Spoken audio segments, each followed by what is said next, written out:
October 3, 1943, Kummersdorf Proving Ground, Germany, 21:10 hours. Night settled over the Kummersdorf research range like a lid, pressing down the cold autumn air and swallowing the last traces of daylight.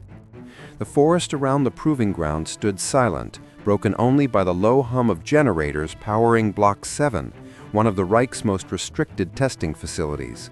Inside the perimeter fence, past guard towers and blackout lamps, a shape waited beneath a tarpaulin.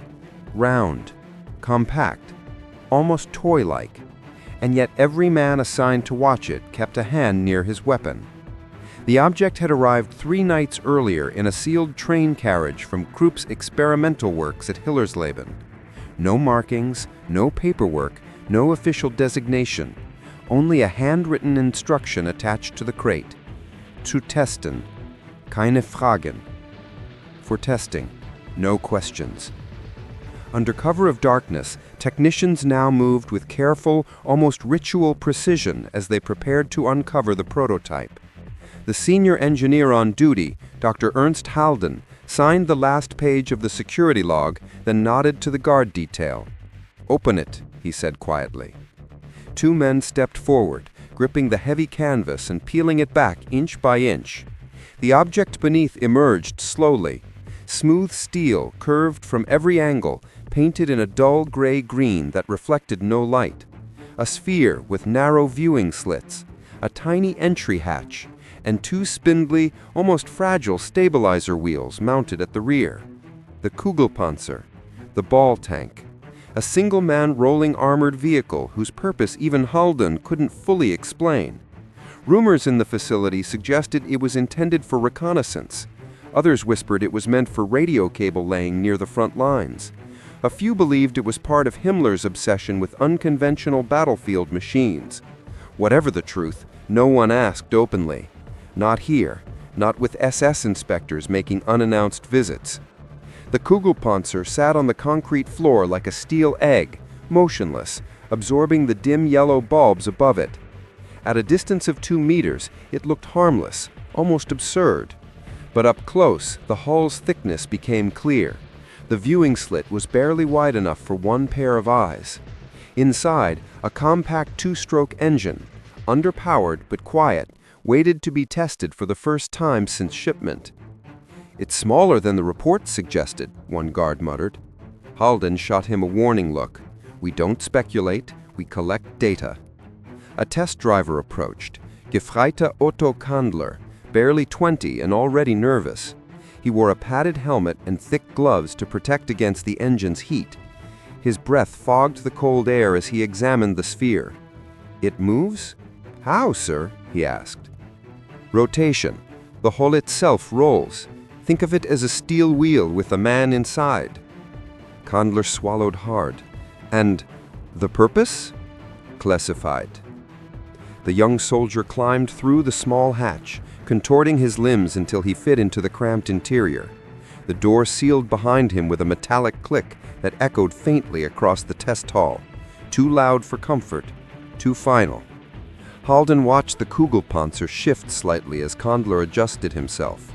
Dials flickered. A small vibration passed through the shell as the engine coughed. "Start slow," Halden instructed through the intercom. The machine came alive with a thin, buzzing growl.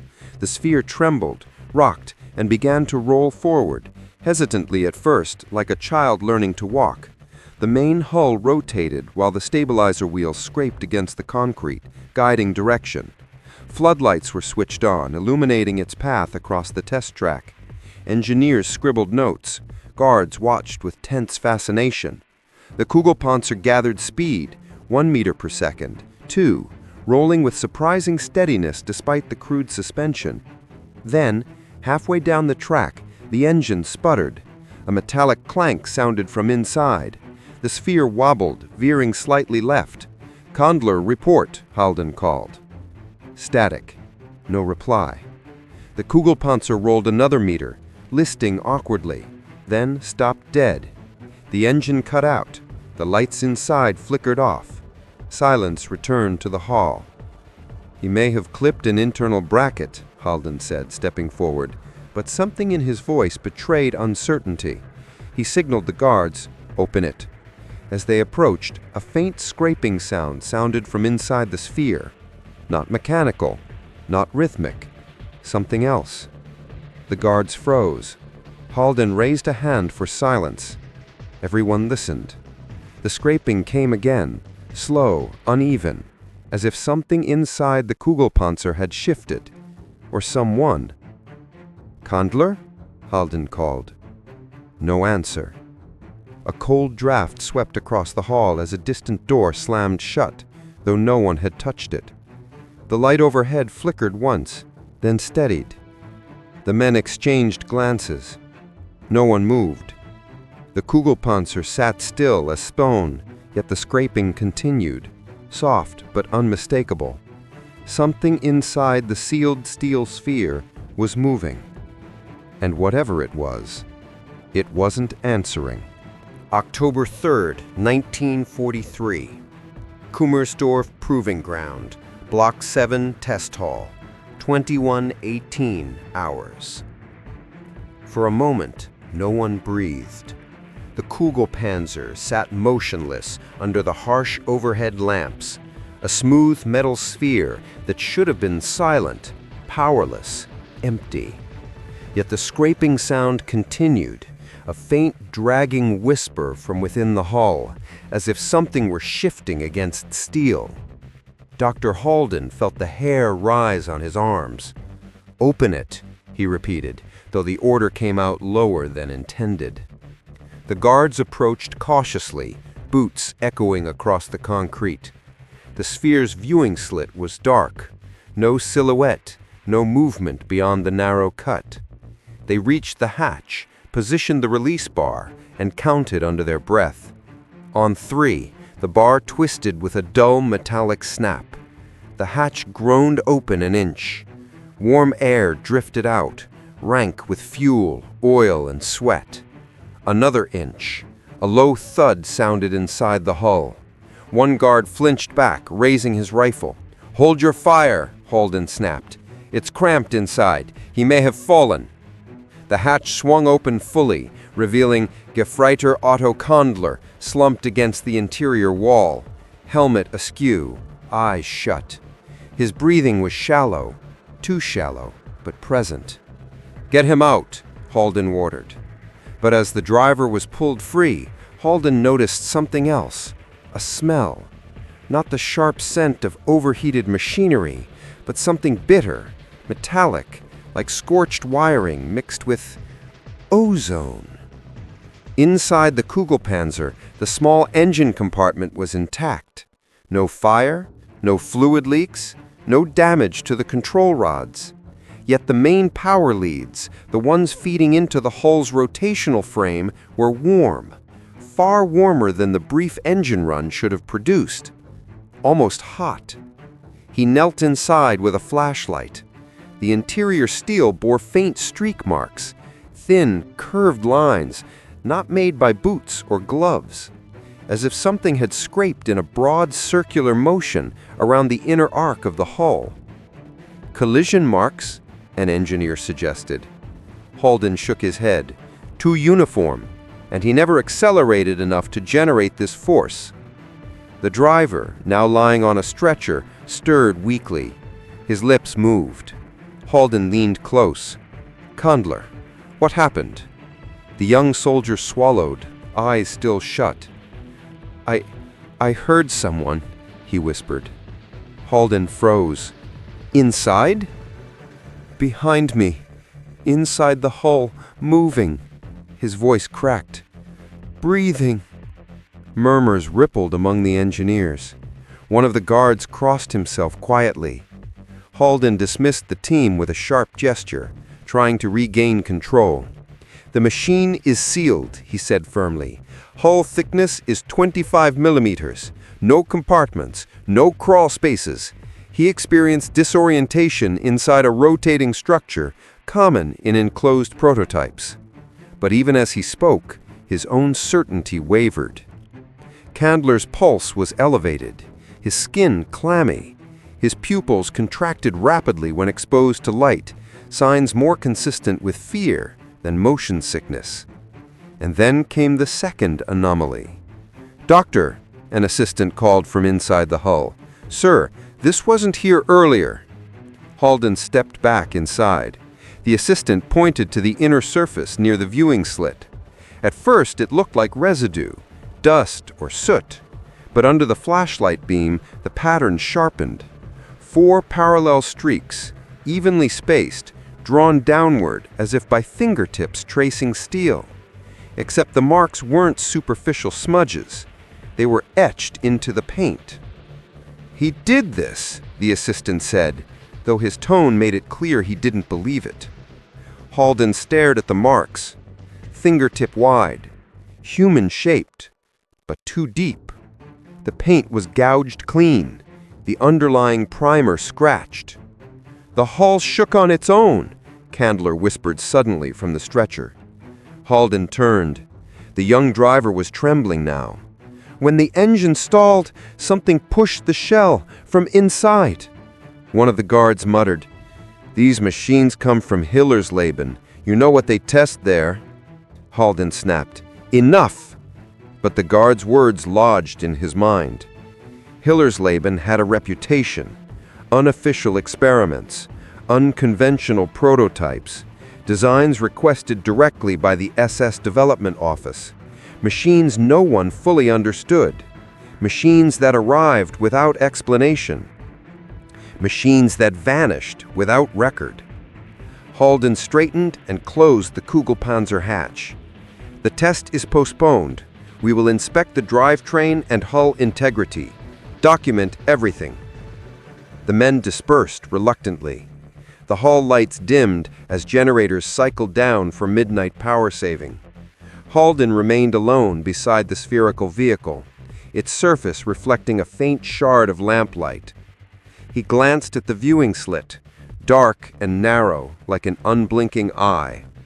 For the first time that night, he felt the weight of unease settle fully onto him. Candler's words replayed in his mind. "I heard someone." Halden exhaled slowly. "Impossible," he muttered. But as he turned to leave, the Kugelpanzer rocked, just slightly, just once, on the silent concrete floor.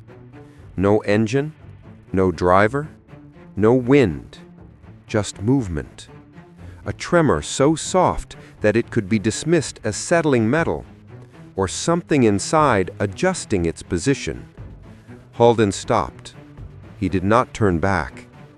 And behind him, from within the sealed sphere, there came a single, faint, metallic tap, like a knuckle brushing steel. October 4, 1943. Kummersdorf Proving Ground, Block 7, Quarantine Shed. 0211 hours. A cold mist drifted across the proving ground as floodlights swung in slow, methodical arcs, slicing through the darkness like searching blades. The emergency quarantine shed at the eastern fence sat under those beams, an isolated concrete box ringed by SS guards who spoke little and blinked even less. Dr. Ernst Halden approached the shed with a stiffness in his step he could not hide. In his mind, the image of the Kugelpanzer rocking without power replayed like a broken reel. Hours earlier, the odd spherical machine, supposedly nothing more than a rolling reconnaissance prototype, had been quietly removed from Block 7 and brought here under an order stamped with the SS Eagle, Isolieren, sofort. He had seen many strange commands in his years of research, but none unsettled him like that one. He stepped past the armed guards, feeling their eyes linger on him, and entered the shed. The heavy door slammed behind him, sealing him inside with the machine. A single bulb swung overhead, suspended by a long cord that shivered as though touched by an unseen hand. The Kugelpanzer sat in the center of the room, round, smooth, featureless except for the slit and hatch, yet it felt as though it occupied more space than the shed allowed. Its shadow stretched unnaturally long as the bulb swayed, morphing across the walls in distorted, wavering shapes that made Halden avert his eyes. He forced himself forward. His boots echoed softly, too loud for the small space. The air smelled faintly of cold metal, fuel residue, and something else he couldn't place, sharp, like ozone after a lightning strike. He passed his palm along the surface of the sphere. The steel was cold and dry, with no sign of engine heat. But his fingers traced the scratch marks the team had found earlier, now deeper, more defined, more numerous. They formed odd curves and angles that didn't match any logical mechanical origin. He leaned in closer, tracing the marks with the edge of his flashlight beam. The scratches almost resembled clawing, except they were too broad, too deep, too deliberate. "This is impossible," he muttered under his breath, trying to anchor himself with rationality. "It's paint abrasion, nothing more." Then the hatch moved. Not fully, not loudly, just a subtle, almost imperceptible twitch, as if something inside had pressed gently against it. Halden jerked back, heart pounding. The hatch bolts remained locked tight, untouched. Yet there it was again, a slight metallic tick of pressure shifting beneath steel. He stepped away, pulse thudding in his ears. The bulb overhead swayed harder, casting wild shadows. Then came the sound, tap. A small metallic knock from inside the sphere. He held his breath. Tap, tap. 3 seconds passed. Tap. He knew the rhythm instantly. Morse. Hesitantly, he whispered, "S-O?" Before he finished, a violent scraping burst from within, swift, furious, circling the interior like something thrashing against the hull. The Kugelpanzer rocked, its stabilizer wheels lifting an inch off the floor before slamming back down. The entire shed vibrated. Dust fell from the rafters. Halden stumbled backward, shouting, "Stop! Stop!" though he had no idea who or what he was speaking to. The sphere jolted again, harder, the kind of force no human in the cramped shell could generate. Something struck the inside of the hatch, once, twice, 3 times. The sound reverberated like fists or something far heavier hammering steel. SS boots thundered outside. The door burst open as 3 armed officers stormed in, weapons raised, shouting for Halden to move back. The moment they entered, the rocking stopped, completely. Silence fell in an instant, so absolute it felt staged. The SS commander approached the Kugelpanzer slowly, MP-40 leveled. "Unlock it," he ordered. Halden stared at him, horrified. "You can't. We don't know what's—" "Unlock it," the commander repeated, voice icy, already signaling his men. 2 soldiers stepped forward and released the hatch bolts. The metal groaned as the door swung open. Halden held his breath, bracing for movement. A body, a creature, something. But there was nothing. The interior was empty. No tools, no fabric, no equipment, no blood. No trace of the driver, Gefreike Otto Kandler, who had been pulled unconscious from the machine earlier and who had vanished moments before the SS sealed the shed. Only the scratch marks remained, deep, frantic, dozens of them etched into every inch of the interior surface. Some patterns were circular, some jagged, some looping in shapes that made no logical mechanical origin. He leaned in closer, tracing the marks with the edge of his flashlight beam. The scratches almost resembled clawing, except they were too broad, too deep, too deliberate. "This is impossible," he muttered under his breath, trying to anchor himself with rationality. "It's paint abrasion, nothing more." Before dawn, the Kugelpanzer was loaded onto a covered transport truck. The vehicle was escorted by 2 SS cars, all lights off, engines idling softly before they rolled out of the proving ground. Halden watched from a distance, the fog swallowing the convoy as it moved north, heading supposedly for Hillersleben. But it never arrived. No record showed a delivery. No personnel admitted receiving it. The Kugelpanzer simply disappeared from the Reich, erased as though it had never existed. Kandler's disappearance was filed as desertion, and Halden, sworn to secrecy under threat of death, buried the memory beneath layers of fear and unanswered questions. Yet the story did not end there. 2 years later, in August 1945, Soviet forces occupying Manchuria seized a Japanese experimental facility operated by Unit 731 at Harbin. In one of the hangars, covered in dust and lined with rusted restraints, they found a steel sphere nearly identical to the Kugelpanzer. Same size, same slits, same stabilizer wheels. The hatch had been welded shut from the outside. When Soviet engineers forced it open with torches, they found the interior gouged with the same patterns Halden had seen. Curved, frantic, inhuman. No body, no equipment. Only a faint, sharp smell lingering inside the sealed metal chamber. Ozone. Fresh, as if something had been moving inside not long before they arrived.